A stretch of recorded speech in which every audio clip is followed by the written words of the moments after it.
Hello my wonderful YouTube followers. Yes, it is time for another update, and as you can see behind me there's guttering up. I did that myself today.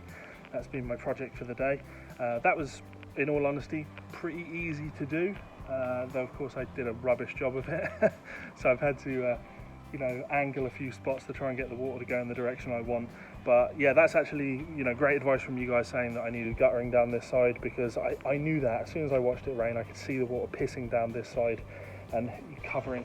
In fact, we've got a swamp down here, which is a combination of water going there, but also just people walking back and forward, up and down this all the time to do all the repair work.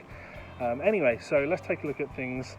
The process, the progress I should say, that we are going through. So as you know, last time we saw water was coming through and we had big puddles down here. So I don't have big puddles down here anymore. They have all dried up and been cleared away. Had the builders come back and we worked out what the issue was.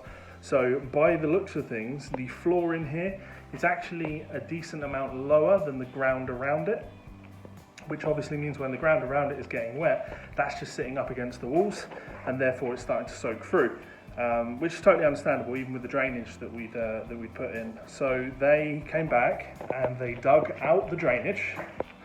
Poor guys, dug out the drainage. Let's go around the side. Hey teddy bear, out of the way. And now down here, I don't know if you can see that, dug down and laid concrete, cement, and put some waterproofing in that, which would stop water soaking into that. So in theory, where are you going, pup? So in theory now, when the rains come, that should stop it getting down into the walls like that. But now here's the problem. This is where I need more help. This is where I need more advice. So I should, last video I put up, I got so much great advice from you guys. Honestly, I could not be happier with the sheer amount of people that took an interest, left me good messages, sent me emails with advice, all things that I've been able to talk to contractors about. Said, well, what do you think about this? And what do you think about this? We've bounced ideas around. So honestly, thank you so much for that, and I'm asking for it again. So the water is gone, but we now have, kind of dampness. I need it to dry out. I need it bone dry, right? Because there's two things I want to do. One, I want to get it bone dry, so when the water comes, when the rain comes, when we get a flash flood, I'll be able to really clearly tell whether or not moisture is getting in. As it stands, I don't currently really know how to get this bone dry because it's not properly effectively insulated here. So I feel if I put like a heater in here or a dehumidifier, I'm just getting the air from outside as well as the air that's in here. So I don't know how effective that's going to be, but obviously really interested in all of your feedback. I had actually, Chip reached out to me and recommended a really cool product called Drylock Extreme. That looks great, but it's a real struggle to get that in the UK. Another one, of course, is Flex Seal and Flex Tape. The memes of the guy slapping the tape on the canister of water. Well, their product Flex Seal also looks like it would be great, not as a solution, but an additional product that I would be able to coat these corners in. And it's essentially like paintable rubber that would stop more water getting through. So, I'm currently working out how to source one of those two products. So when this is all done, I can give it an extra coat of that just to be, triple safe. So thanks very much for that advice, Chip. And also I get to be like that meme guy now.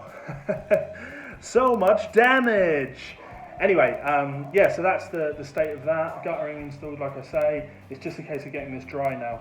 Last thing that I should say, thank you so much for all of the support that I've had, not just with advice, but I've had a few more people join up to my Patreon page, which right now is a huge help. This project has got a little bit over the top. It's been bigger than I thought it was going to be, a bigger stress than I thought it was going to be. So all of your help is very much appreciated. I should also say I've had a few people reach out and say, chin up, hate seeing you so down like this. It's worth pointing out, guys, I'm alright. I'm happy, I'm good. Don't worry about me. I may play everything's falling apart, I'm miserable, but it's purely because I'm being dramatic. I'm trying to entertain you guys. I'm alright. Like, in the grand scheme of things, sure, it would have been nice if this studio was up and running already, but I've got everything set up in my dining room. You know, my PC is set up, I can record. In fact, I've got some session stuff that I've got to do this coming week. So yeah, you know, I'm good. This could take a whole year, and although that wouldn't be ideal, I wouldn't like that, I'd like it to be fast. It doesn't matter, like I can still work. Nothing is really falling apart, it's just, you know, the dream is it's just getting further and further away. But it's still on the horizon, and we're still working towards that horizon.